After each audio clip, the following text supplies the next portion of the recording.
Lui et mes frères et sœurs qui se trouvent sur la place de Dieu vous bénisse abondamment. Oui, nous sommes là pour la cause de Dieu. Là où tu te tiens, là où tu es, vraiment commence à la base de la parole de Dieu dans Jean, le chapitre 10, le verset 4. La Bible dit ceci. Jean chapitre 10, le verset 4. La Bible nous instruit en cette parole.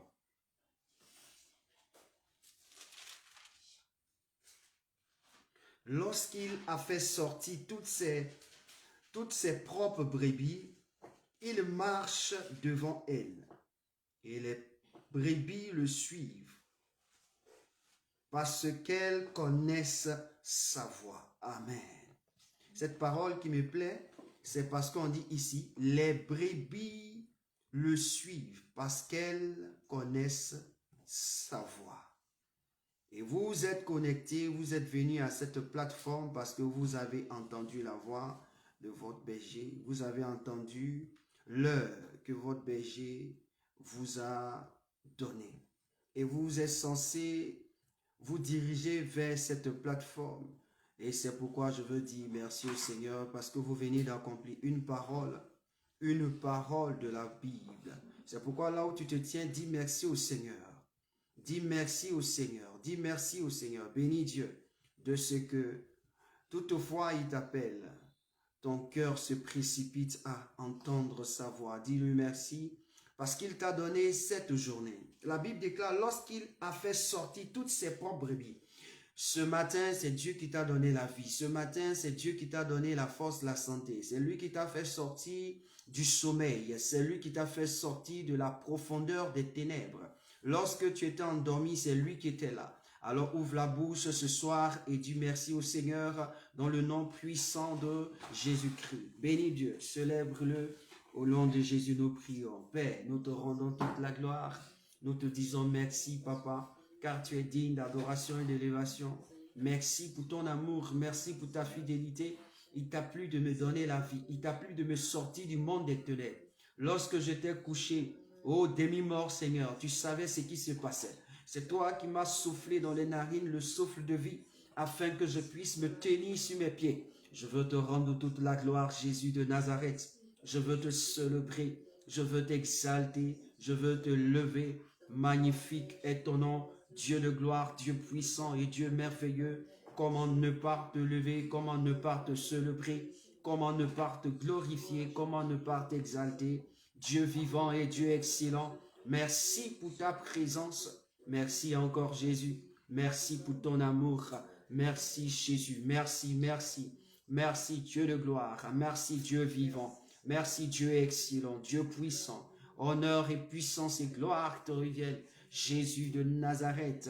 Merci Jésus. Merci Roi des rois. Merci Seigneur des seigneurs. Merci Dieu vivant. Merci Dieu excellent. Oh mon Dieu, mon âme te bénit. Béni sois-tu Jésus. Béni sois-tu El Shaddai. Béni sois-tu Yahvé, béni sois-tu, ô Dieu de gloire, je te rends toute la gloire pour ton amour, pour ta fidélité. Béni sois-tu Jésus, béni sois-tu Jésus, béni sois-tu Roi des rois, béni sois-tu Seigneur des seigneurs. Oh, mon âme te loue, mon âme te bénit, mon âme te glorifie, mon âme t'exalte. Jésus de Nazareth, Jésus de Nazareth, Jésus de Nazareth. Merci mon Dieu, merci mon roi, merci Seigneur, merci Dieu vivant, merci Dieu excellent, merci Dieu puissant. Je te loue à jamais, je te bénis, je te glorifie, je t'exalte, Dieu vivant. Alléluia, gloire à ton nom, gloire à Jésus, gloire au Saint-Esprit. Je dis merci au Seigneur pour ta fidélité, merci au Seigneur pour ta grâce, merci au Seigneur. Merci Père pour ma maison, merci Père pour mes frères, pour mes sœurs, merci pour mes enfants, merci pour mon épouse. Béni sois-tu Jésus, béni sois-tu Roi des rois, béni sois-tu Seigneur des seigneurs, Dieu vivant, Dieu excellent et Dieu puissant. Alléluia, gloire à ton nom, gloire à Jésus, gloire au Saint-Esprit. Merci mon Dieu, merci Jésus, merci Père divin, Père Roi des rois. Oh, comment ne pas te louer et comment ne pas te célébrer, Jésus de Nazareth. Béni sois-tu, Jésus. Béni sois-tu, Jésus. Merci, Yahvé. Merci, Seigneur. Merci, Dieu vivant. Merci, Dieu excellent. Au nom de Jésus. La Bible déclare dans Jean chapitre 15, le verset 2. La Bible déclare que tout sarment qui est en moi et qui ne porte pas de fruits, il le retranche. Et tout sarment qui porte du fruit, il les monte afin qu'il porte encore plus de fruits. Je crois pour ma part que c'est parce que tu portes du fruit que le Seigneur t'a donné la vie ce jour.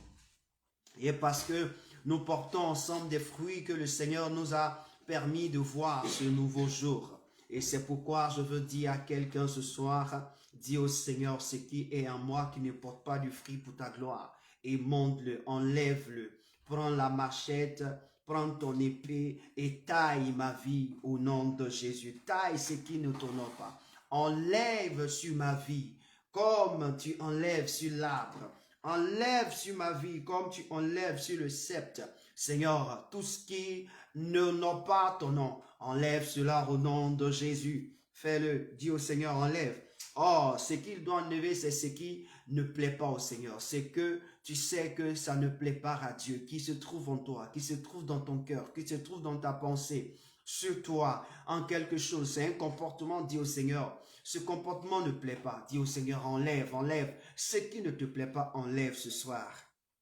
Au nom de Jésus, Père, je prie ce soir et je t'invoque, mon Dieu. Pourquoi? Parce que j'ai besoin de ta présence.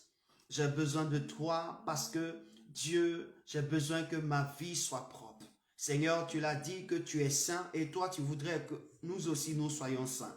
Si tu es le vigneron et que tu gères la vigne, c'est parce que le Seigneur, tu veux que cette vigne produise assez. Et tout ce qui est un élément qui puisse contrecarrer la production de la vigne, oh Seigneur, Seigneur, tu les montes. Seigneur, ainsi soit-il. Je suis une vigne, alors maintenant, et monte les branches qui ne peuvent pas produire des fruits. Et monte en moi tout ce qui ne t'honore pas, tout ce qui ne t'honore pas. Seigneur, certainement, je peux dire ça, mais ça n'est pas ce qui ne t'honore pas. Seigneur, tu connais ma vie, tu sais en profond de moi-même. Certainement, mes pensées ne t'honorent pas. Alors, dans mes pensées, ce qui ne t'honore pas, et monte-le dans ma bouche, dans mon langage, ce qui ne t'honore pas, je te livre et monte ma vie. Ôte-le, Seigneur, dans mon cœur. Ôte, Seigneur, dans mes faits, gestes. Ôte dans mon habillement. Ôte dans mes pensées. Oh, dans mes actes. Seigneur, ôte, ôte. Au nom de Jésus, par la présence de ta gloire, fais-le, fais-le, fais-le. Fais-le au nom puissant de Jésus, au nom glorieux de Jésus, au nom merveilleux de Jésus. Père, je viens en ta présence me dépouiller. Je viens me dépouiller. Seigneur, pardonne-moi. Certainement, mon langage ne t'a pas plu. Pardonne-moi, mes pensées ne t'ont pas honoré. Ma manière de faire, ma manière de me comporter. Je te supplie, Seigneur, pardonne-moi au nom de Jésus. Ne reste pas la bouche fermée, mais parle à ton Père. Excuse-toi devant Dieu de ce que tu as fait qui ne l'a pas plu. Dieu voit. Dieu est quelqu'un de sincère. Il est celui qui confesse ses fautes. Il est juste et fidèle de lui pardonner et de le purifier de toute iniquité. C'est pourquoi, frère, dis au Seigneur, me voici. Pardonne-moi, pardonne-moi. Jésus, pardonne-moi, Père. Pardonne-moi, Yahvé. Pardonne-moi, Saint-Esprit. Pardonne-moi, pardonne-moi. Pardonne-moi, pardonne-moi, pardonne-moi. Pardonne-moi. Loraba kundele putarazante. Malezu parazaya. Pardonne-moi, Jésus de Nazareth. Père, pardonne-moi. Jésus, pardonne. Père, pardonne. Yahvé, pardonne. Jésus, pardonne. Éternel, pardonne.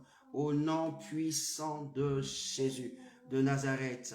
Merci mon Dieu. Merci mon roi. Merci Seigneur des Seigneurs. Merci Dieu vivant. Merci Dieu excellent. Merci Dieu puissant. Alléluia. Jésus de Nazareth. Merci Jésus. Merci Père.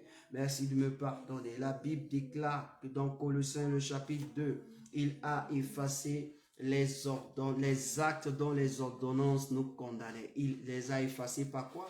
Par son sang. Dis au Seigneur, efface maintenant tous ces actes qui ont été inscrits en mon sang, dans mon corps, dans mes pensées, soient effacés au nom de Jésus. Dis au Seigneur, purifie-moi, purifie-moi, purifie-moi, purifie mon âme, purifie-moi au nom de Jésus. Purifie-moi, purifie-moi. Seigneur, par ton sang, purifie-moi. Par ton sang, purifie-moi. Purifie-moi, purifie-moi. Seigneur, purifie ma vie, purifie leur vie, purifie la vie de chacun et de chacune. Purifie la vie de chaque personne ici assemblée, ceux qui se trouvent sur la plateforme. Purifie nos vies, purifie nos vies, purifie nos vies, purifie nos vies. Au nom de Jésus-Christ de Nazareth, au nom puissant de Jésus-Christ de Nazareth, Dieu de gloire, Dieu puissant et Dieu merveilleux, ô Père. Merci Jésus, merci au Roi des rois. La randura bashakada la zentari. Merci Jésus-Christ de Nazareth. La rada la brakatura gande. Je veux te dire merci Jésus. Je veux te bénir mon roi. Merci de me purifier. Dis merci au Seigneur parce qu'il te purifie. Dis merci à Jésus parce qu'il te purifie. Dis merci au Seigneur parce qu'il te purifie. Dis merci à Yahvé parce qu'il te purifie. Purifie, qu'il te purifie. Dis merci au Dieu vivant parce qu'il te purifie. Purifie, qu'il te purifie.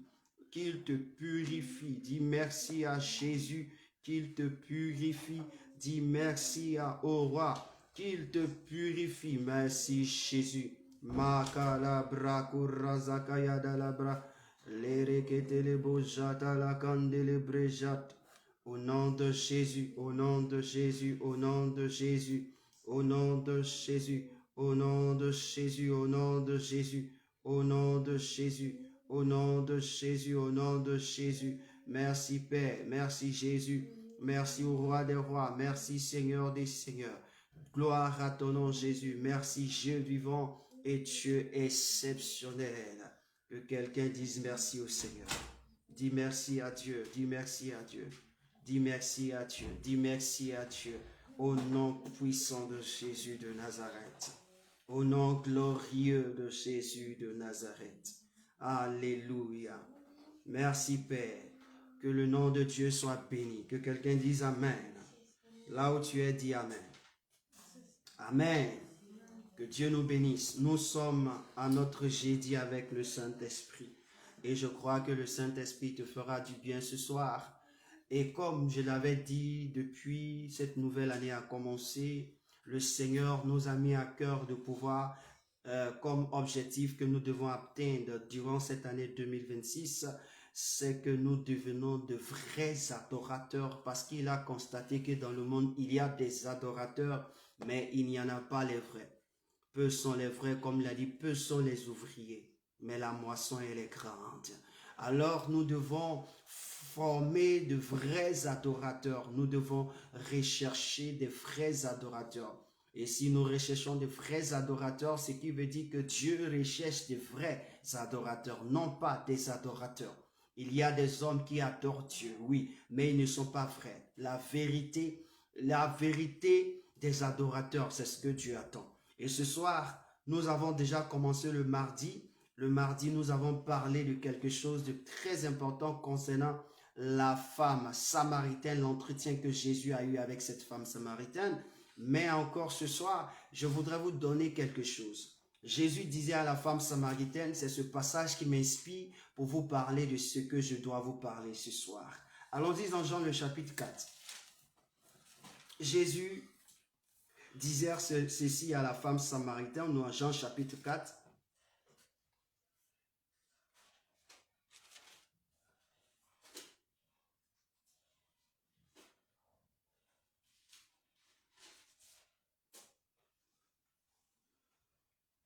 Jésus disait ceci dans Jean chapitre 4. Pour tous ceux qui nous ont pris en cours, que Dieu vous bénisse et soyez encore bénis. Et je crois que le Seigneur vous rendra au centuple votre présence. La chose la plus bonne est que ce que nous faisons, c'est que vous puissiez la faire, même quand nous ne sommes pas présents. Gloire à Dieu. Et dit, je lis Jean chapitre 4, le verset 21 à 22. La Bible déclare que femme, lui dit Jésus, crois-moi, l'heure vient où ce ne sera ni sur cette montagne, ni à Jérusalem, que vous adorerez le Père. 2. Le verset 22 dit, vous adorez ce que vous ne connaissez pas. Nous adorons ce que nous connaissons, car le salut vient des Juifs. Frère, il faut te poser cette question. Est-ce que celui que tu adores, tu le connais? Pose-toi la question. Dis, Brice, celui que tu adores, est-ce que tu le connais? Pose-toi la question. Est-ce que tu le connais? Jésus dit, vous adorez ce que vous ne connaissez pas. Nous adorons ce que nous connaissons, car le salut vient des Juifs. Jésus parlait à la femme samaritaine. Vous dites que la femme samaritaine, elles vont adorer sur les montagnes. Qu'est-ce que ça signifie?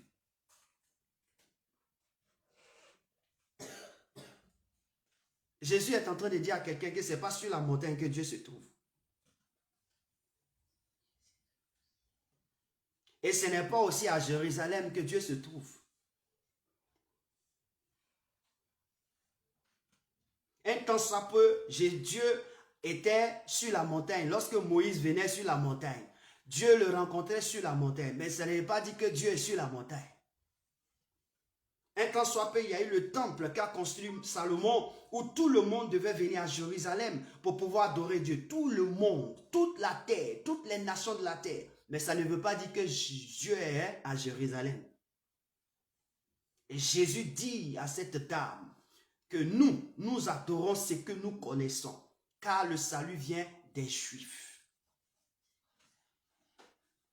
La question, est-ce que celui que nous adorons, nous le connaissons? Le problème d'un adorateur, tu peux adorer ce que tu ne connais pas, mais tu es un adorateur. Je vous donne un exemple pratique.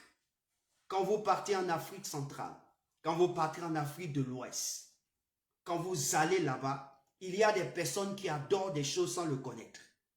Les parents vont adorer un Dieu qu'ils ne connaissent pas. L'essentiel, comme son père a fait, lui continue de faire. C'est quand il grandit qu'il comprend que là-bas se trouve sa source. Mais néanmoins, le gars, il va adorer d'autres choses encore.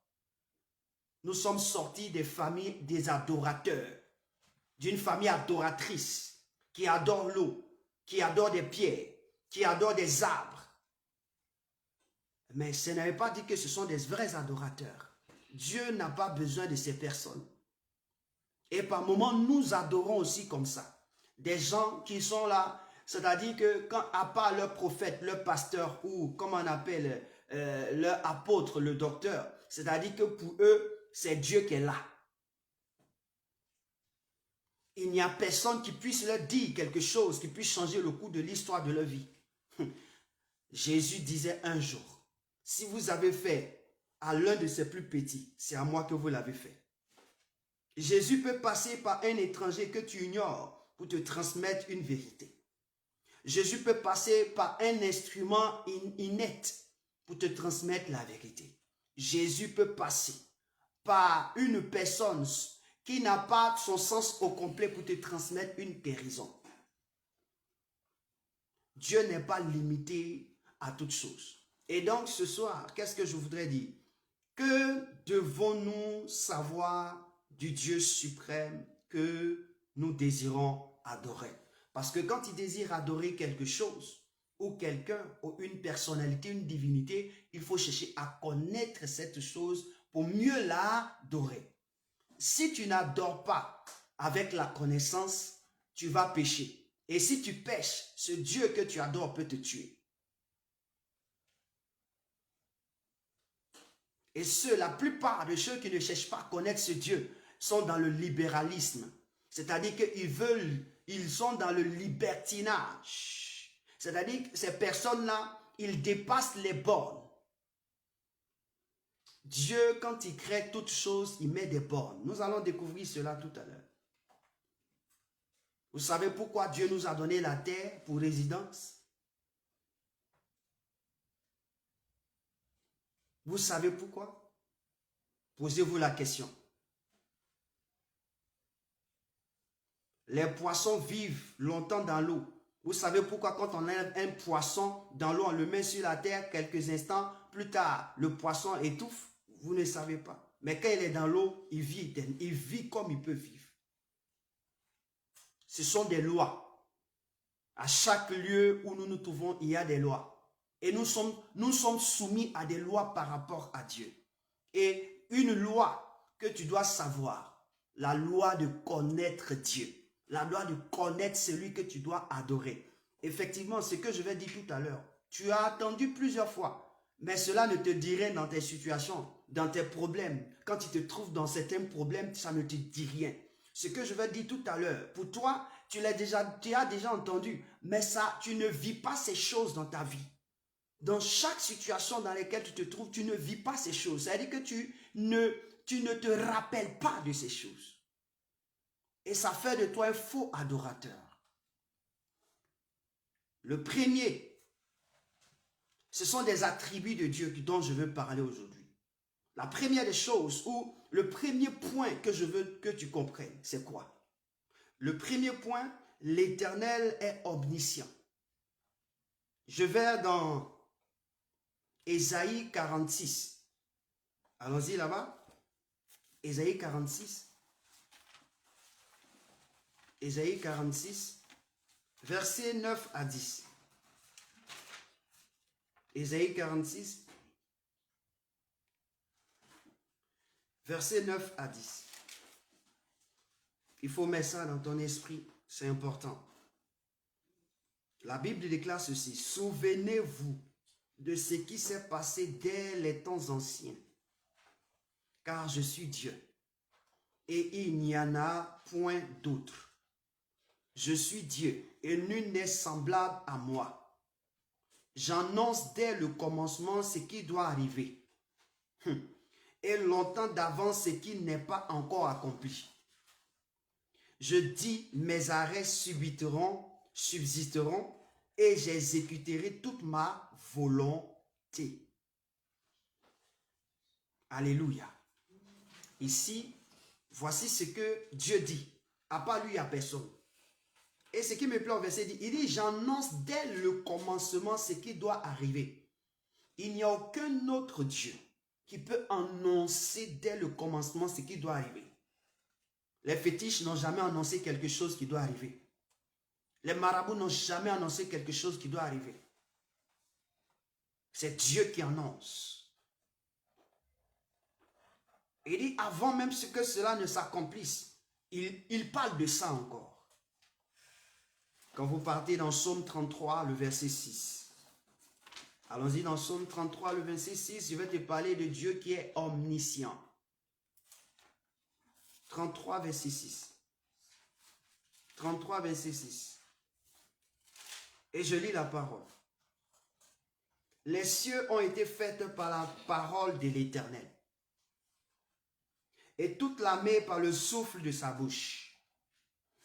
Amen. Les cieux ont été faits par la parole de l'Éternel, et tous les cieux. C'est-à-dire que, et toute la mer par le souffle de sa vie, par le souffle de sa bouche, excusez. Donc, ce que Dieu a fait, il connaît.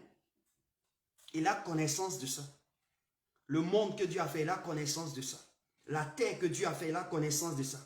Les planètes, comme on peut le dire, il a connaissance de ça. Il est plus instruit que nous qui les étudions. Celui qui étudie quelque chose, il n'a pas la connaissance. Mais celui qui l'a fait a la connaissance. Donc si Dieu a fait tout ce que nous voyons, ou dans lequel nous nous trouvons, l'univers dans lequel nous nous trouvons, à quoi bon de chercher celui qui l'étudie pour t'enseigner? On préfère se focaliser sur ceux qui ont fait des études et qui nous les enseignent que de se focaliser sur celui qui les a fait. Et la Bible dit, au commencement, Dieu créa les cieux et la terre. Mon frère, quand tu vas adorer quelqu'un, il faut adorer celui qui a fait la chose, que d'adorer celui qui les utilise en sa faveur. C'est comme un stylo. Pour nous qui sommes des élèves, le stylo, c'est un homme qui l'a fait. Tu utilises le stylo et puis tu adores, parce que le stylo te plaît, tu adores celui qui l'a créé. Tu dis non, le gars qui l'a créé, je l'aime trop. Il est mon fan, il est mon Dieu. Mon frère, tu es perdu. Celui qui fait le stylo, ce n'est pas celui que tu dois adorer. Mais c'est celui qui a fait la personne qui fait le stylo que tu dois adorer. C'est-à-dire, en fait, celui qui l'a créé. Mais ici, nous adorons les créatures au lieu d'adorer le Créateur. Oh, la créature ne connaît pas comme le Créateur. Le Créateur a toute la connaissance, c'est pourquoi il les a fait. Donc, je vais dans Matthieu chapitre 10, verset 30. Je te dis que dans le Nouveau Testament, on en parle. Matthieu chapitre 10, verset 30. Voici ce que la Bible dit. La Bible dit ceci. Et même les cheveux de votre tête sont tous comptés. C'est-à-dire que moi, je suis un garçon. Vous voyez, cheveux qui sont sur ma tête. Dieu connaît le nombre. Là où il y a noir, noir, noir, vous voyez les trucs noir, noir, comme on appelle fil noir, noir sur ma tête. Là. Dieu connaît. Même blanc, blanc que vous voyez là, Dieu connaît le nombre. Mais moi, je ne connais pas le nombre. Ta tête qui est là, là, où il y a beaucoup de cheveux, c'est long, long là. Dieu connaît chaque. Il connaît le nombre qui est sur ta tête. Mais toi, tu ne pourras jamais. Il n'y a aucune machine qui peut calculer le nombre de tes cheveux. Depuis ici né, je n'ai jamais entendu qu'une machine a pu trouver le nombre des cheveux de l'homme. Je n'ai jamais entendu. Même si on enlève ta tête, ça veut dire qu'on coupe la peau de ta tête et puis on compte les points qui sont sur ta tête, ils ne vont jamais trouver. Ils vont se mélanger. Donc Dieu connaît, s'il arrive à avoir la notion de tous les cheveux qui sont sur ta tête, une notion, le nombre, qu'est-ce qu'il ne peut pas connaître de ta vie? Qu'est-ce qu'il ne peut pas savoir de ta vie? Il est omniscient, c'est-à-dire il sait tout. Omni, en latin, veut dire tout. Science, on veut parler de la science. Il a connaissance de tout. Donc, quand il veut adorer ses dieux, il faut savoir qu'il a connaissance de tout. Donc, quand il vient dans la présence de Dieu, est-ce que tu peux te cacher? Je n'ai même pas besoin de te dire, il faut demander pardon à Dieu. Toi-même, quand tu sais que c'est le moment de prier, là, tu commences à demander pardon à Dieu. Parce que tu sais que Dieu te connaît mieux que moi-même. Tu n'attends pas que moi, je dois dire, toi, tu as fait ça, tu as fait ça, tu as fait ça, tu as fait ça, tu as fait ça. Les gens de personnes qui attendent qu'on leur dise, tu as fait ça, tu as fait ça, tu as fait ça, tu as fait ça, tu as fait ça. Ce ne sont pas des vrais adorateurs. Parce qu'un adorateur déjà sait que Dieu sait tout. Donc puisqu'il sait que Dieu sait tout, avant de venir dans la présence de Dieu, il se dépouille. Il vient s'arranger avec Dieu pour qu'on puisse enlever tout ce qui est mauvais là. Mais est-ce que toi c'est ça? Est-ce que nous c'est ça? Quand tu regardes Dieu, tu as l'impression que Dieu là, ta vie là, il ne connaît pas. Tu as l'impression qu'il ne connaît pas. Il n'est pas au courant. 1 Jean chapitre 3 et je termine par là. Et je vais donner un autre point parce que ce soir, c'est juste pour te donner quelque chose pour que tu puisses comprendre. 1 Jean chapitre 3, verset 20. 1 Jean chapitre 3, verset 20. Voici ce que la Bible dit. Car si notre cœur nous condamne, Dieu est plus grand que notre cœur et il connaît toutes choses. Vous voyez, 1 Jean chapitre 3, verset 20 dit, car si notre cœur nous condamne, Dieu est plus grand que notre cœur. Et puis, il connaît toutes choses. Bon, je pose la question à quelqu'un. Dieu, là, il connaît toutes choses. Dieu a connaissance de toutes choses. Donc, qu'est-ce que Dieu ne sait pas? Vous voyez, c'est ce que les gens ne comprennent pas de notre Dieu. Pour eux, Dieu ne connaît pas. Donc, ils sont pressés pour aller voir des humains ou des divinités qui n'ont aucune notion de leur vie. pour leur faire tisser des alliances, pour leur faire tuer leurs propres enfants, pour leur faire des sacrifices qui vont activer des démons. Ils sont prêts pour cela. Mais ils n'ont pas su que Dieu qui a créé les cieux et la terre connaît toutes choses.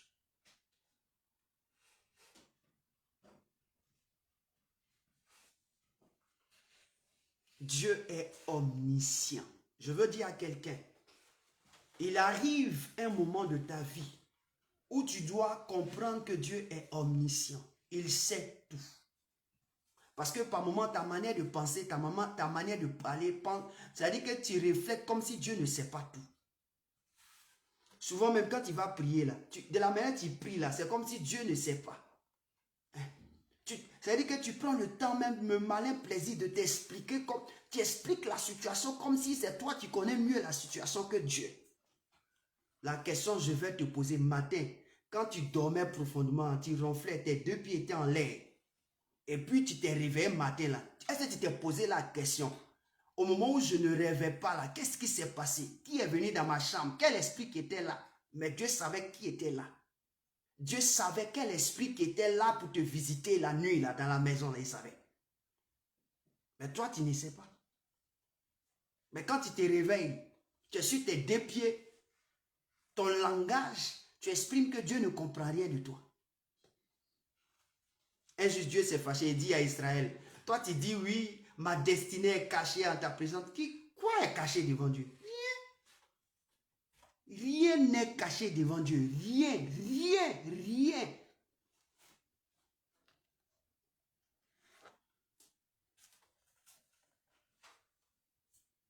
Amen. Ça, c'est le premier motif. La première chose que tu dois savoir, quiconque que tu sois, il faut savoir que Dieu est omniscient.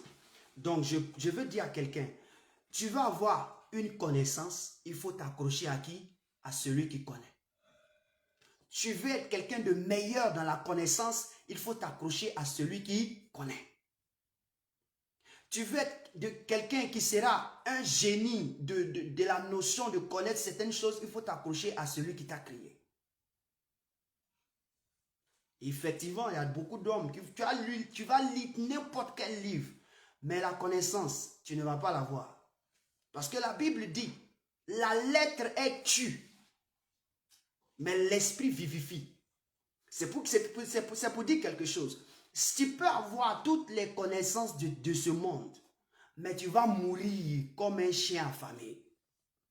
Mais quand tu as l'esprit de Dieu, toutes les connaissances que tu acquiers dans ce monde seront multipliées parce que Dieu va grandement ouvrir ton esprit pour que tu puisses comprendre quelles sont les limites de ceux qui l'ont fait et où Dieu veut t'envoyer. Parce que tout ce que le monde, nous utilisons dans ce monde, a été fait par un homme.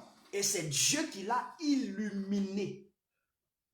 Parce qu'il avait cette connaissance. Le premier bateau qui a été construit, ça a été construit par un homme spirituel qui avait une relation avec Dieu, qu'on appelle Noé. C'est à partir de Noé qu'on a commencé à concevoir ces choses. Donc si tu parles de Titanic, il ne faut pas dire que Titanic vient d'un homme pervers qui ne connaît pas Dieu. C'est Noé. C'est un homme spirituel. Les premiers hommes qui ont construit les buildings, ce sont des hommes qui avaient l'esprit de Dieu.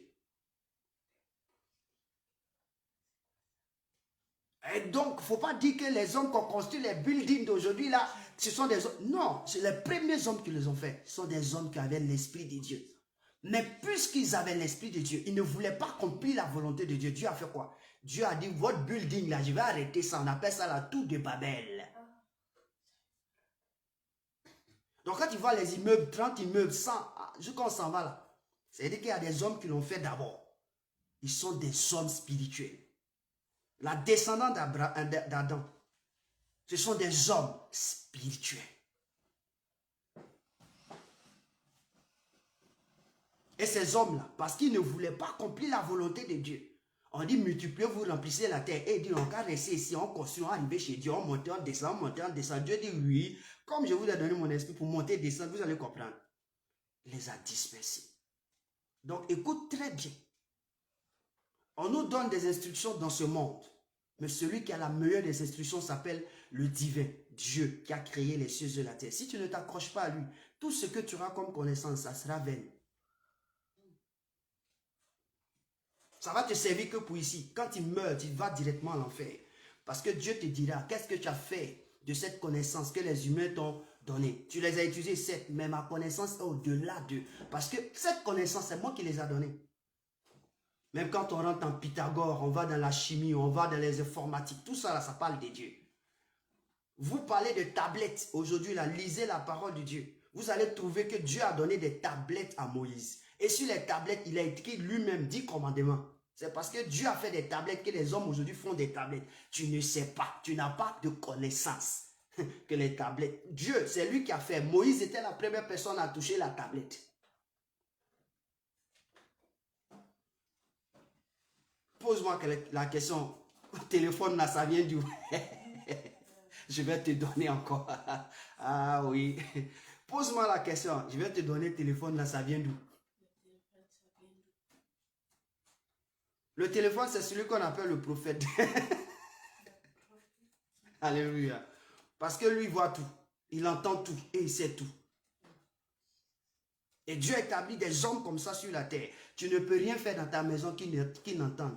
On dit, il y a un monsieur qu'on appelle Élisée. Il était chez lui. Le roi de Syrie est chez lui à la maison. Il est en train de parler d'un secret.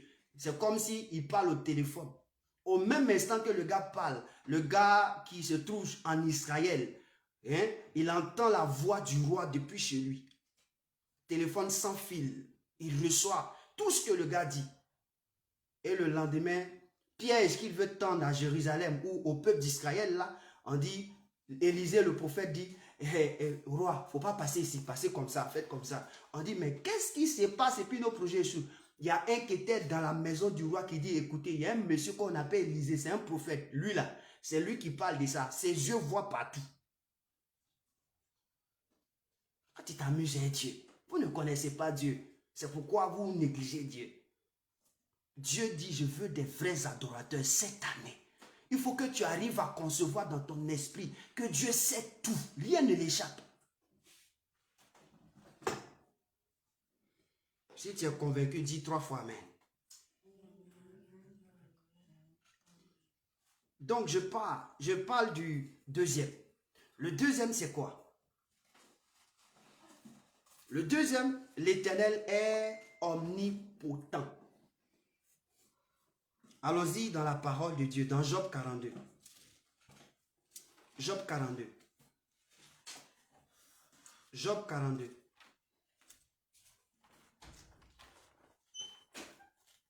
Job 42. Verset 2. Si tu veux qu'on parle, il faut venir me rejoindre dans mon inbox. Moi, quand il s'agit de Dieu, je suis prêt à tout. Je suis prêt à tout. Sur la terre, je suis prêt à tout.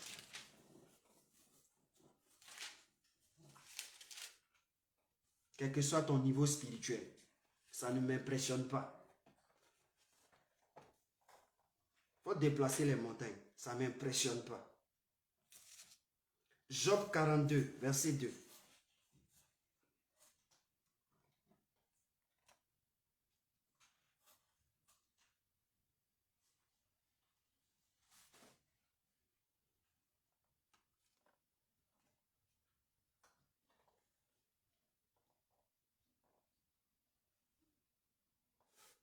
Excusez-moi ici dans Somme, au lieu d'être dans Job. Donc, Job 42, verset 2, qu'est-ce que ça dit? Job répondit à l'Éternel et dit, je reconnais que tu peux tout et que rien ne s'impose et rien ne s'oppose à tes pensées. Attends, je relis. Il dit, je reconnais que tu peux tout et que rien ne s'oppose à tes pensées. Le verbe pouvoir, c'est quoi? C'est la puissance. Il dit que je reconnais que tu peux tout. Qui peut tout? Qui peut tout? Le magicien ne peut pas tout. Le sorcier ne peut pas tout. Même Satan ne peut pas tout. Les anges ne peuvent pas tout. Mais celui qui peut tout, c'est qui? On dit Job répondit à l'Éternel. Un homme qui répond à une divinité, que toi tu peux tout. Job, quand il lit Job au chapitre 1, on dit Job est un homme intègre. Et puis l'homme intègre dit au chapitre 42, c'est-à-dire le dernier verset, le dernier chapitre de son livre qu'on appelle Job, lui dit, malgré que je suis un homme intègre, je reconnais que Dieu peut tout. C'est-à-dire qu'il n'avait pas encore compris que Dieu pouvait. On répond là. Il n'avait pas encore compris que Dieu pouvait tout. Pourtant, c'était un homme intègre. Un homme que Dieu parle de lui. Un homme que Dieu reconnaît comme un serviteur. Et puis il dit, lui serviteur, il dit, je reconnais maintenant. C'est-à-dire que depuis Genèse 1, Job 1, 2, 3, jusqu'à 41, lui, j'avais compris que Dieu pouvait tout. Pose la question, je vais vous poser la question. C'était un vrai adorateur ou c'était un adorateur? Hein? C'était un adorateur. Il est devenu vrai lorsqu'il a compris que Dieu peut tout. Donc, vous voyez comment Dieu est. Tu peux rester dans un système. Tu peux faire certaines choses. Mais si tu ne reconnais pas que Dieu peut tout, il est capable de tout, mon ami, tu es un adorateur. Tu n'es pas encore vrai. C'est parce que la seule chose qui manquait, je dis bien, la seule chose qui manquait à Job, c'est qu'il devait savoir que Dieu est omnipotent.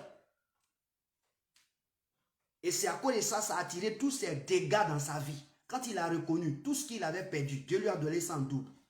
Il lui a redonné les plus belles filles de la vie. Jusqu'à aujourd'hui, on ne peut pas parler des filles qui sont plus belles que les filles de Job. Jamais. Les filles, depuis leur génération jusqu'à aujourd'hui, il n'y a pas plus belle femme que les filles de Job. Il n'y en a pas. Il ne peut pas exister. On dit Dieu lui a donné les plus belles filles. Mais ce qu'il a perdu là, il a reçu en double. Parce que le simple fait qu'il a compris que Dieu est omnipotent. Donc lis Job, tu vas comprendre. Tu vas voir que Job savait que Dieu sait tout. Mais il limitait la main de Dieu qui était capable de tout. Parce que lui pensait que Dieu respecte seulement des lois. Dieu respecte des lois. Mais est-ce qu'il t'a dit qu'il t'a donné toutes les lois? Dieu nous a donné quelques lois. Il ne nous a pas donné toutes les lois. Parce que lui-même, Dieu, c'est une loi. Donc, tu ne peux pas connaître les lois que Dieu donne. Et si tu connais toutes les lois que Dieu donne, elle lui-même qui est Dieu qui est loi, tu ne connais pas sa loi. Il dit c'est un secret pour lui de cacher ses lois. Et puis ceux qui découvrent ces lois-là, c'est une joie pour eux. Or, ceux qui peuvent les découvrir, c'est ceux qui sont d'une manière ancrés en lui. Job, serviteur de Dieu, l'homme intègre. C'est-à-dire que tu fais les sacrifices, qui fait les offrandes, qui donne sa dîme, qui est prêt. Il paie même la dîme de ses enfants. Il vient faire des offrandes pour ses enfants. Il fait ses offrandes personnelles pour sa famille. Quelqu'un qui est prêt à aider les autres. Lui, il ne connaît pas que Dieu était tout puissant. Et si je dis je reconnais, ça veut dire que je ne reconnaissais pas. Quand on dit je reconnais que tu peux tout, ça veut dire que maintenant où je suis là, j'ai compris la vérité. À plus fort toi. Je veux dire à quelqu'un, on adore ce qu'on connaît. Quand tu adores ce que tu ne connais pas, tu es un malheureux. Vous savez pourquoi beaucoup d'hommes dans les églises sont malheureux? Parce qu'ils adorent ce qu'ils ne connaissent pas. C'est pourquoi ils sont malheureux et malheureuses dans la communauté, dans les églises, dans les temples. Et ceux qui adorent ce qu'ils connaissent, ils évoluent. Ceux qui adorent ce qu'ils connaissent, ils prospèrent. Mon frère, ma soeur, il faut connaître ce que tu adores. Dieu est omnipotent. Je continue. Psaume 30.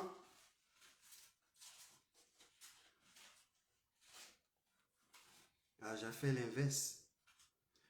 Donc, je vais laisser. Je vais prendre Job 38, verset 8. Je vais rester un peu dans Job. Job 38, verset 8, 11. Au verset 8, on dit, qui a fermé la mer? Qui a fermé la mer avec des portes? Maintenant, je pose la question. Qui c'est que la mer a des portes? La mer que tu vois là a des portes. Maintenant, Dieu parle à Job. Il dit, hey, qui a fermé la mer avec des portes quand elle s'élance du sein maternel? Dieu révèle à Job que la mer qui est là, que tu vois là, où on appelle la mare des eaux, elle a des portes. C'est-à-dire que pour qu'elle sorte là, pour que la mer sorte là, elle sort par des portes. Donc les portes là, moi je les ai fermées. C'est pourquoi les portes là, la mer n'arrive pas sur la terre. On va t'apprendre que la mer, on va te dire beaucoup de choses sur la mer, mais ceux qui te disent beaucoup de choses ne savent pas qu'il a des portes. Allons-y. Quand je fis de la nuée son vêtement, hein? On parle de quoi ici? On parle de quoi ici? On dit qui a fermé la mer avec les portes quand elle s'élance du sein maternel. Et puis on dit la mer. Voici ce que la mer. On dit quand je fis de la nuée son vêtement. C'est-à-dire que nuée là, c'est vêtement de la mer. Nuée tu vois là, c'est vêtement de la mer. Qui savait que la mer a un vêtement?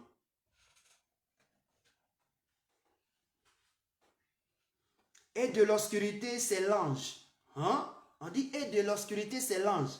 L'ange, on veut parler de quoi? Faut chercher.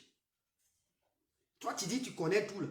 Tu es assis là, tu penses que tout ce que tu vois sur Internet là, c'est ça qui est la notion de connaissance. Hey God, tu n'as rien encore compris. Il dit au verset 10, quand je lui imposais ma loi. Je vous ai dit tout à l'heure que Dieu est une loi. Et qu'est-ce que Dieu dit? Il dit, quand je lui imposais ma loi. Qui impose sa loi à qui? La mère a une loi qui lui a été imposée par qui? Par Dieu. Donc Dieu dit c'est sa loi. Donc lui-même là, il impose une loi. Mais cette loi, tu ne le connais pas. Et que je lui mis des barrières et des portes. Il dit maintenant, il explique la loi qu'il a imposée. Il dit, il a imposé la loi à la mère. En lui faisant quoi? La loi, ce sont les barrières et les portes qu'il a mises. Pour que la mer ne puisse pas venir jusqu'à nous pour nous détruire. Sinon la mer, elle peut envahir totalement la terre.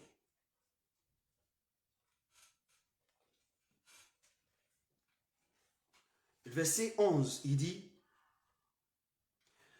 viendra jusqu'ici, tu n'iras pas au-delà. Ici s'arrêta l'orgueil de tes flots. Donc la mer a des flots. Et l'orgueil de ces flots, quelle que soit la hauteur, elle a des limites qu'elle ne doit pas atteindre. Ce qui veut dire que si la mer dépasse les limites que Dieu a établies, c'est pour dire que Dieu a décidé que ça fasse un dégât quelque part. C'est pourquoi aux États-Unis, vous allez voir que chaque année, il y a problème. Parce qu'eux, les ont fini avec Dieu. Ils ont commencé avec Dieu et puis ils ont laissé Dieu en route. Dieu dit, comme vous m'avez laissé en route, Dieu a fait, vous allez revenir me trouver. Vous oubliez la toute puissance de Dieu. États-Unis s'est construit sur la pensée divine du Seigneur. États-Unis à cause des hommes de Dieu, nos aïeux, les finis là, qui ont rendu le monde de manière esprit. Quand on parle de finis, va lire l'histoire, tu comprendras qu'ils viennent de là-bas. Ces hommes puissants. Il y a des hommes puissants qui ont fait que les États-Unis est ce qu'elle est aujourd'hui. Mais les gens aujourd'hui, ils sont devenus riches. Ils ont tout ce qu'ils peuvent avoir. Comme ils ont eu la prééminence et ils pensent qu'ils sont arrivés, Dieu va les descendre. Ils sont en train de descendre. Ce n'est pas encore arrivé. Ils vont descendre jusqu'au séjour. Ce n'est pas encore arrivé. Attendez un peu, vous allez voir. Écris seulement cela. La prééminence là, quelqu'un d'autre a pris. De la même manière, Israël était le premier. Dieu a libéré Israël. Vous, ils sont partis et on les a déportés. Aujourd'hui, les États-Unis a pris. Vous, eux aussi, Dieu les a laissés. Il y a une nation qui est en train de prendre. Actuellement, on crée tout.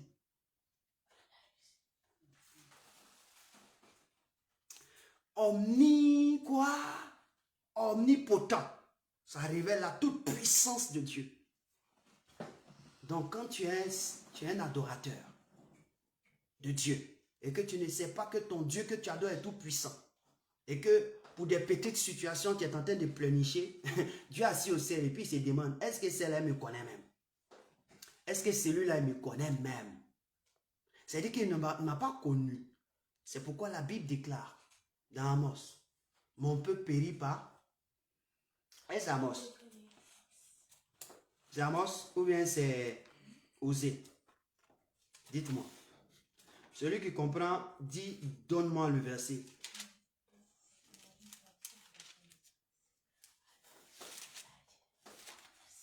C'est Amos ou c'est Osée?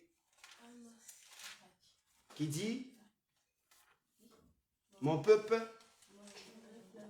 périt par faute. Et qui le dit? C'est Osée ou c'est Amos? Écris. Toi qui es sur la plateforme là, c'est Osée ou c'est Amos?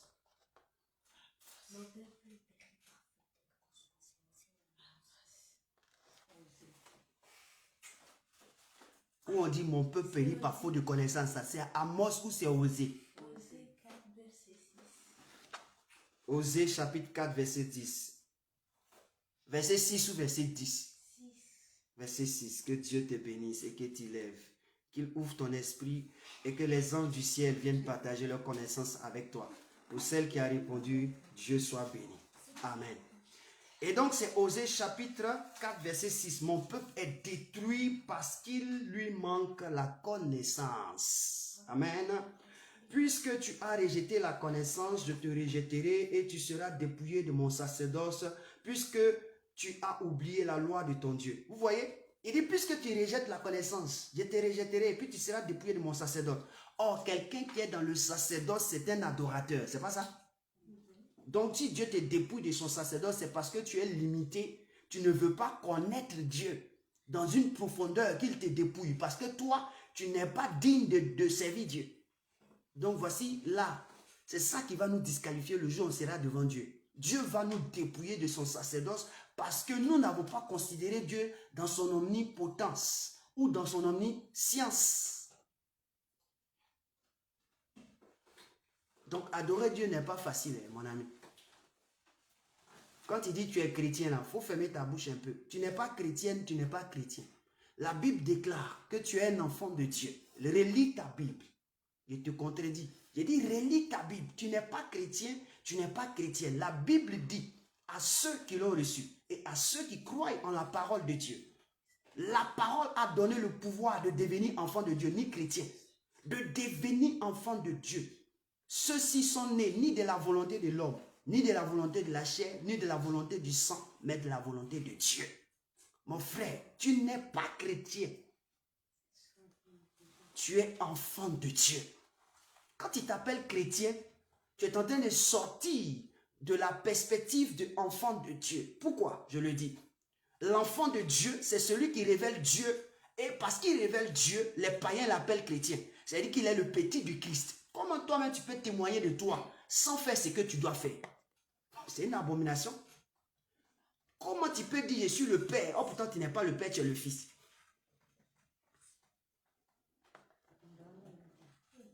On dit les chrétiens, ce sont les petits du Christ. Or, celui qui révèle l'identité de Christ, là, on dit de lui chrétien. Mais c'est toi-même qui révèles l'identité de Christ là même. Tu révèles. Tu as fini de ronfler. Tu as fini de murmurer. Tu as fini de gonfler tes narines. Tes yeux sont rouges pour parler aux gens. L'omnipotence, il faut comprendre ça. Jean chapitre 19, verset 11. Et puis je donne le dernier. Et puis on va s'arrêter pour ce soir-là. Jean chapitre 19, verset 11. C'est une soirée avec le Saint-Esprit.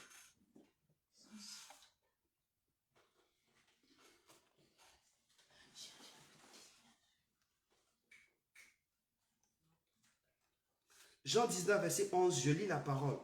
Il est dit, Jésus répondit à Pilate, tu n'aurais sur moi aucun pouvoir s'il ne t'avait été donné d'en haut.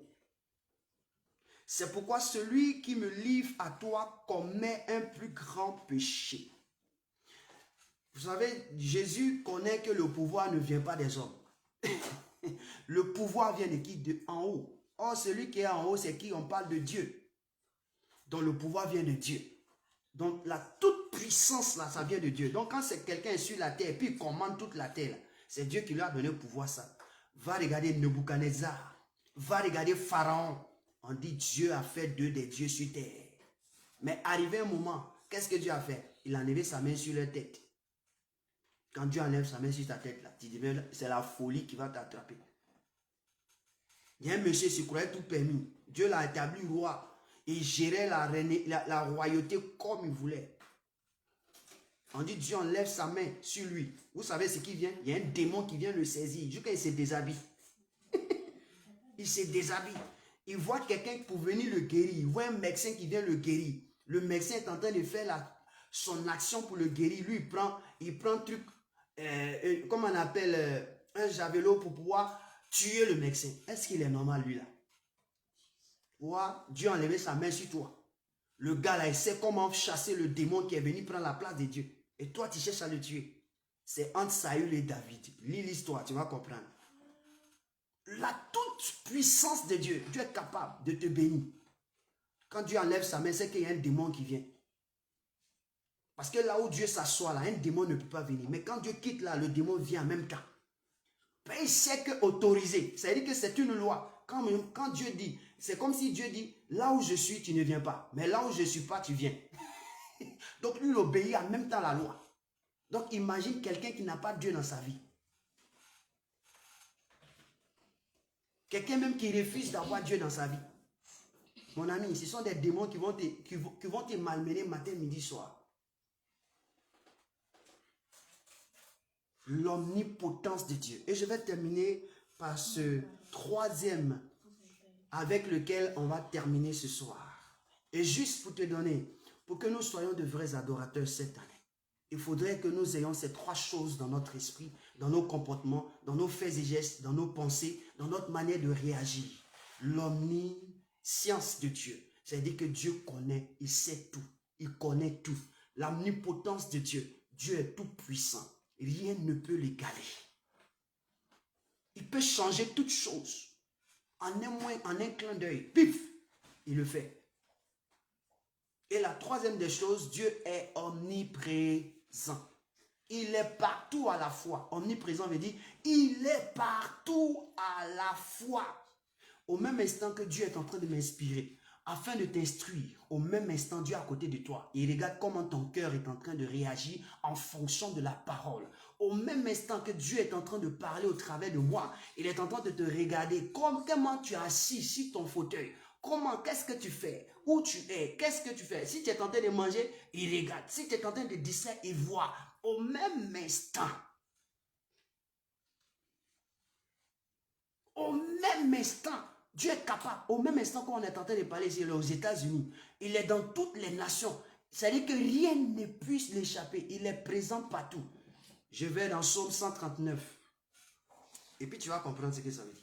Psaume 139. Donc si tu veux adorer Dieu, et que ces trois notions ne sont pas en toi, Dieu considère que tu es un adorateur, mais tu n'es pas vrai. Même que tu as fait des miracles, des prodiges, parce que Job, il a fait des miracles et des prodiges. Quand vous lisez Job, il a fait des miracles. Il a fait même des prophéties, des délivrances. Mais c'est qu'il avait un problème avec Dieu. Il ne savait pas que Dieu était tout puissant. Vous amusez. Non. Non. Assoyez-vous, va lire Job. Tu vas comprendre. Psaume 139. Je lis à partir du verset 7. Où irai-je loin de ton esprit? C'est qui parle? C'est David. Il dit, où irai-je loin de ton esprit? Il ne dit pas éternel, il ne dit pas Dieu, il parle de Dieu en tant qu'esprit. Il dit, où irai-je loin de ton esprit? Où fuirai-je loin de ta face? Il dit, si je monte aux cieux, tu y es. Si je me couche au séjour des morts, il dit quoi? Tu voilà. Il dit, je prends les ailes de l'aurore et que j'aille habiter à l'extrémité de la mer. Il dit quoi? Là aussi ta main me conduira et ta droite me saisira. Si je dis, au moins les ténèbres me couvriront, la nuit devient lumière autour de moi. Même les ténèbres ne sont pas obscures pour toi. La nuit brille comme le jour et les ténèbres comme la lumière. Vous avez entendu? Ça veut dire qu'il n'y a personne qui peut fuir Dieu. Il y a un monsieur, on appelle Jonas. Dieu se révèle à lui, va à Ninive. Grande Ninive, là, la grande ville, là, va parler. Va dire, non, quand c'est repenti. Il dit, Dieu, toi, tu peux les tuer. Mais quand j'ai parti, tu ne vas pas les tuer. C'est pour qu'ils se répandent. Il dit, je ne vais pas. Il a payé son billet de bateau. Il a pris Titanic. Il dit que lui, il s'en va. Quand on a fait Titanic, là, ceux qui sont montés dans Titanic pour aller essayer Titanic, là, vous avez vu ce qui s'est passé, non? Voilà. Il a payé Titanic. Il dit que lui, il s'en va. Il va fuir Dieu. C'est-à-dire que lui-même, il partait pour sa mort. Il est arrivé sur la mer. On dit le vent a commencé à souffler. On dit chacun a commencé à jeter tout. Au moins, ils vont s'en rendre compte. On dit que c'est le gars qui dort au milieu de nous là. C'est lui qui est le problème. Mon ami, toi tu adores quel Dieu? Il dit j'adore le Dieu des cieux et de la terre. Aïe, mon ami, tu as fait quoi? Il dit non, j'ai refusé de faire son travail. Pardon. Il faut demander pardon à ton Dieu là. Pour qu'il nous libère. Parce que nous, on a déjà perdu toutes nos richesses à cause de toi. Le bateau là, on pensait que c'était chargé déjà, c'est toi-même. C'est-à-dire que toi, tu représentes un poids pour le bateau. Le fait de refuser de connaître Dieu, d'accomplir la volonté de Dieu, tu pèses lourd qu'un bateau. Donc il fallait qu'on jette ce monsieur-là pour que le bateau soit léger. Il s'est trouvé où? Dans le séjour des morts. Là-bas aussi, Dieu était là-bas. C'est-à-dire que Dieu l'a envoyé là-bas, mais il n'est pas mort. Tu peux connaître Dieu. Quelqu'un qui est parti vivant dans le séjour des morts. Et il était où? Dans le ventre d'un poisson. C'est quel poisson un homme peut rester dans son ventre? Dis-moi, c'est quel poisson un homme peut rentrer dans son ventre? Avant de rentrer même dans la bouche du poisson, et que tu vas traverser même jusqu'à dans son oesophage pour arriver dans son ventre, mon ami, tu es déjà déchiqueté. Est-ce que tu sais comment Dieu a conçu le poisson? C'est pas serpent et puis il avale. Hein? Non. Hein? Non. Hein? On dit Dieu l'a jeté dans la bouche d'un gros poisson. C'est-à-dire que Dieu s'est transformé en poisson pour venir l'accueillir. Tu vas rester dans mon ventre. Tu vas voir ce qui se passe. Nous, on croit qu'on peut fuir Dieu. Et les gens disent non. Ah, t'es moi fuis Dieu. Tu fuis Dieu. Il faut fuir Dieu. Fuis Dieu. Quand tu étais au pays, tu ne fuyais pas Dieu. Dieu t'a fait voler seulement. Tu es venu en Europe. Tu as commencé à suivre Dieu 2 jours. Tu as laissé Dieu. Tu ne t'intéresses même plus à lui. Même ton téléphone sonne. Ça t'envoie une notice même pour dire qu'il y a un programme de prière. Toi, tu n'es même pas censé toucher. Tu ne touches même pas. Tu ne fais même pas vue. Même pour t'asseoir peut-être avec ton chéri ou ta chérie là, pour regarder la programme, c'est un problème. Dieu, tu as déjà réussi. Dieu, il t'attend au tournant. Il va devenir poisson de Jonas pour t'accueillir. Il va créer tempête et puis tu vas tomber dedans. Parce que tu n'as pas compris qu'il est omniprésent. Il sait tout, il te voit. Il sait ce que tu fais, il sait ce que tu penses. Mon frère, ma soeur, il ne faut pas blaguer Dieu. On ne blague pas Dieu. Voici ce qui me plaît chez Dieu. Ça veut dire que tu ne peux pas le tromper. D'après quelqu'un, il y a un brigand qui dit à Dieu, hey God, tu es mon Dieu. On m'a dit que quoi? Toi, quand on te demande, tu donnes. Mon père, si tu me donnes 10 Togo, 10 000 balles, ça veut dire quoi? Il voulait 10 000. Il dit, si tu me demandes 10 000 là, mon père, moi je te donne ta dîme. Oh, lorsque sa bouche parlait, son cœur a dit quelque chose d'autre. Il n'a qu'à me donner 10 000. J'ai le coupé. Je suis un nyamboro. J'ai un mets dans son corps. Il dit, il vient comme ça, et puis enveloppe quitte en haut, ça tombe devant lui. Pah! Quand il prend l'enveloppe, il compte. Et puis c'est 1000 francs. Propre, 1000 francs, 1000 francs, 1000 francs, 1000 francs, 1000 francs. Quand il compte, il arrive sur 9 et puis il voit plus de dixième. Et puis il dit, hé Dieu, mais toi tu as le mince. Tu m'as genre. C'est Dieu avec qui tu es joué. Dieu, avant de descendre 10 000, lui, t'as donné 9 000, il a pris ses 10. Alléluia. Parce qu'il voulait couper Dieu. On ne peut pas couper Dieu. Tu ne peux pas voler Dieu. Et donc, partout où tu agis, que tu sois au travail, que tu sois à la maison, que tu sois quelque part, mon ami, ne coupe pas Dieu. Ne pense pas que Dieu n'est pas là. Dieu est là. Il te voit. Il te voit. Tu vois mes yeux. C'est comme ça, Dieu te voit. Il sait ce que tu fais. Donc tu es tapis dans l'ombre. Dieu voit ce que tu fais. Dieu voit ce que tu fais. Tu peux mentir à tout le monde. Tu peux mentir même au pape. Mais Dieu, tu ne peux pas mentir à Dieu. Amen.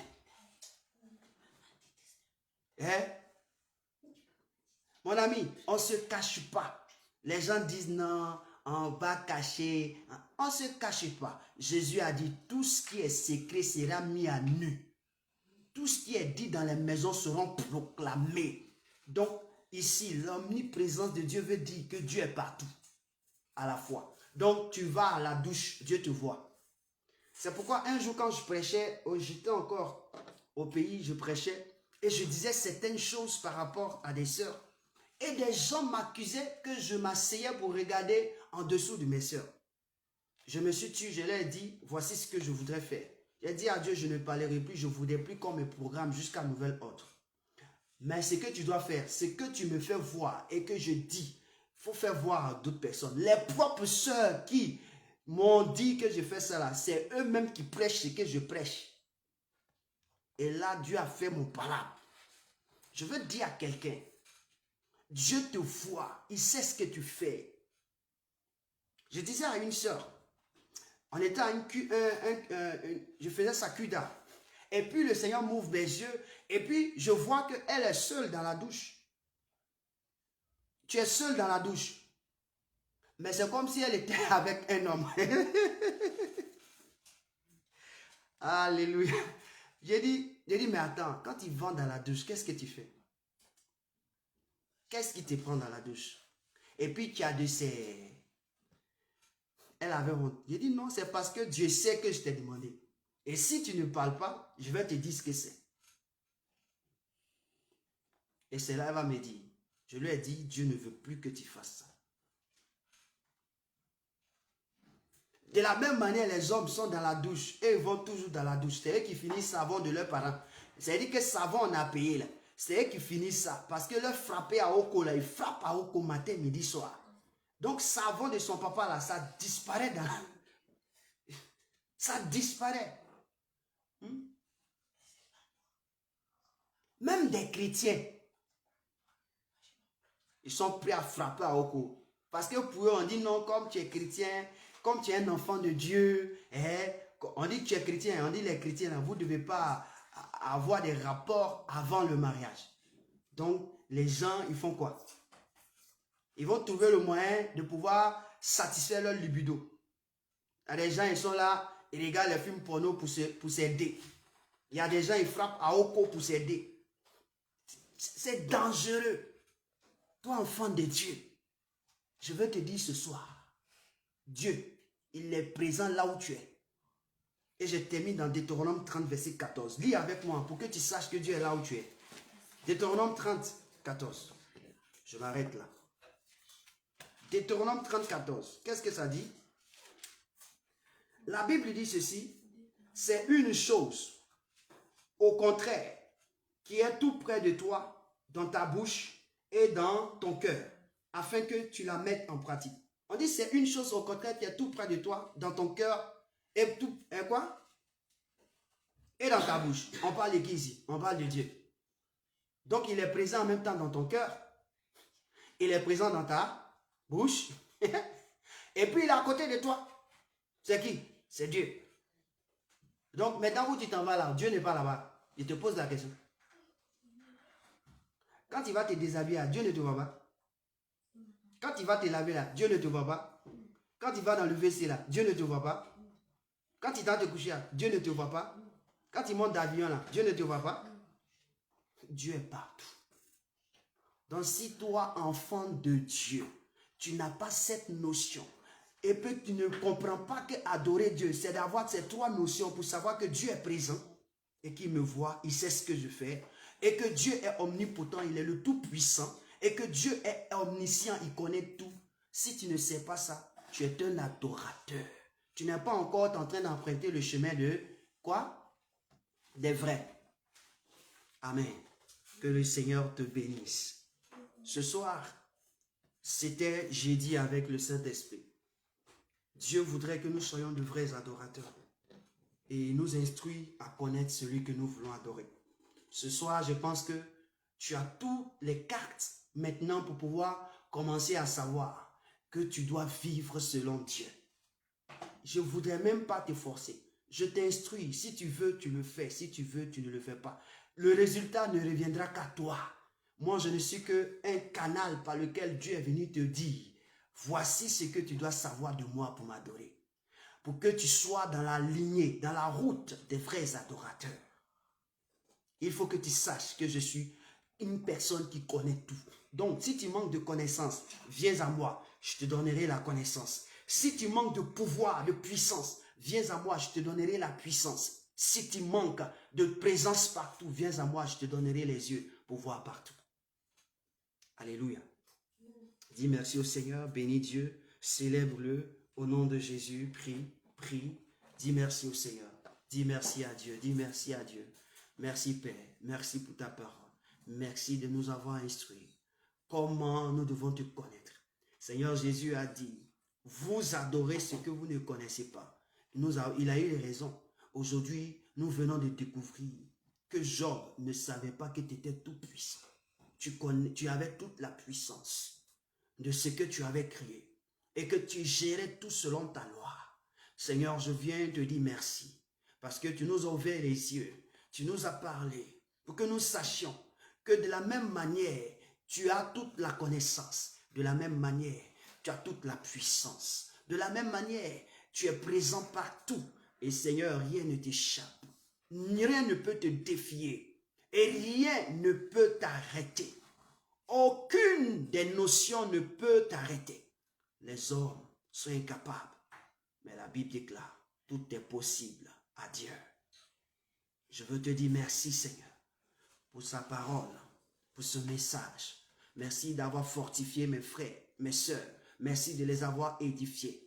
Je prie que cette parole reste gravée et que chaque jour de leur vie que tu leur donneras de vivre en cette année 2026, qu'ils puissent progresser dans leur conscience, dans leur faisage, dans leurs attitudes et caractères, avec ces trois attitudes, ces trois attributions de ta personne, afin que leur vie soit transformée de gloire en gloire. Dans le nom précieux de Jésus, je prie que le sang de Christ les couvre, là où ils se trouvent, couvre leur maison, couvre leurs enfants, couvre la porte, couvre les persières, couvre toute porte, ô Dieu, même qu'ils ne voient pas. Que leur maison soit couverte depuis le fondement jusqu'au toit. Que la vie de chacun soit couverte par le sang. Au nom de Jésus de Nazareth. Merci de régner dans nos vies. Merci de nous protéger maintenant et à jamais. Gloire à ton nom. Au nom du Père, au nom du Fils et du Saint-Esprit, que nous t'avons ainsi prié. Shalom chez vous et shalom chez nous. Amen. Amen. Que Dieu vous bénisse.